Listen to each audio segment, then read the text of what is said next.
And now,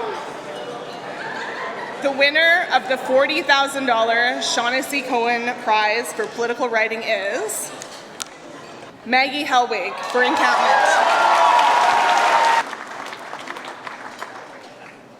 I really did not expect this.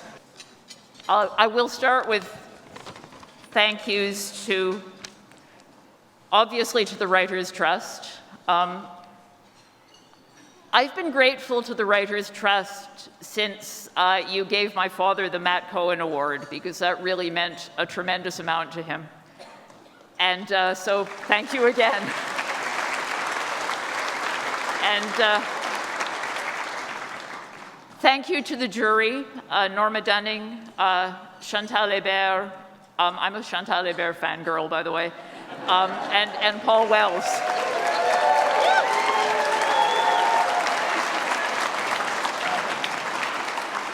Thank you to CN, the prize sponsor, and thank you to the Politics and the Pen Committee and their staff, who have been very accommodating of my family's special needs, which are considerable. And I am really very grateful for how flexible and how kind everyone has been.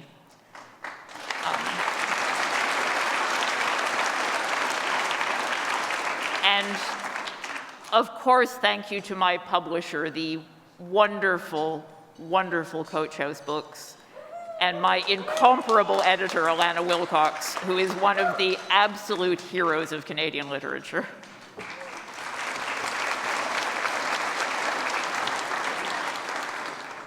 This part is going to be more serious. This is not my book. This book belongs to a community. It is my community. It is a community that means a great deal to me. It's raining tonight. We're able to not even be aware that it's raining, but there are people sleeping out tonight in this rain. I am cognizant that I am in the kind of room which I am not in very often, and which my community is never able to enter. And I have a deep responsibility to bring their voices into this room. There is a tendency among politicians these days, I find, to speak as if you were helpless, as if you had no real volition or power, but were slaves of the god of the economy. But the god of the economy is a human creation, and human lives are what really matter. You do have power, and you do have choices about how you use that power. Government does not exist to turn a profit, but to meet human need. If I am to address specific policy issues, I will address some. Building more market rent housing is not in itself a bad goal, but it will not cause rent geared to income and supportive housing to spring up from the earth like warriors from dragon's teeth. Closing safe consumption sites and criminalizing street drug use are policies which will create only death and trauma.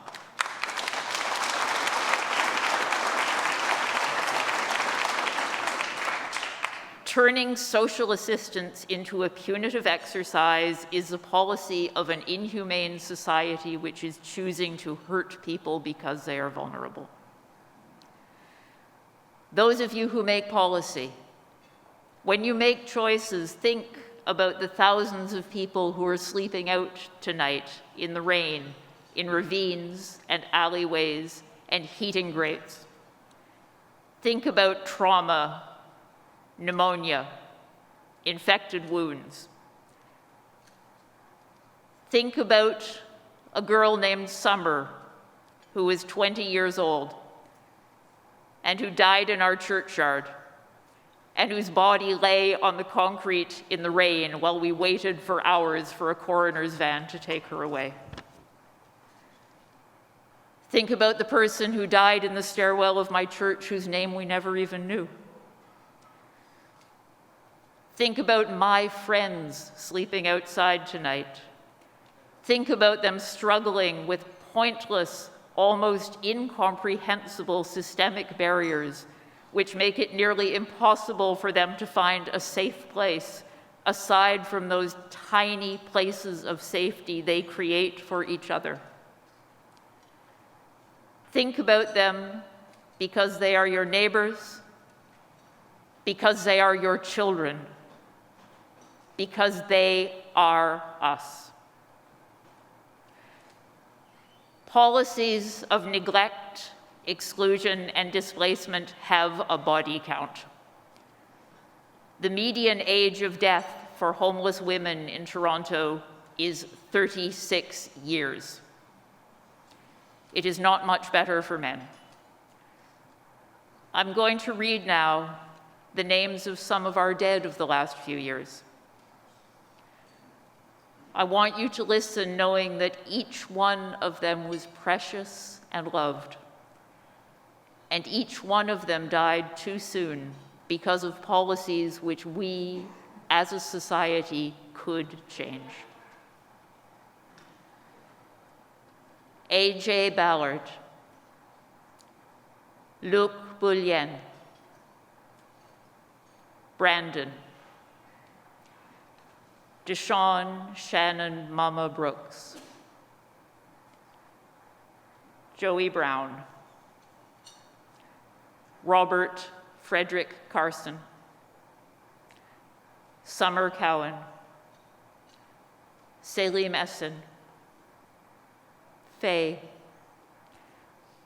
Ashton Darnell Pikachu Gray, Chris Husson, Iceman, Charlene Lee, Dean Lissowick, Kevin McNamee, Dawn Turtle Motrick, Javier Mason Anthony Osborne Hofstede, Kevin Parker, Justin Smith, Shirley Thompson. The bodies are all accounted for.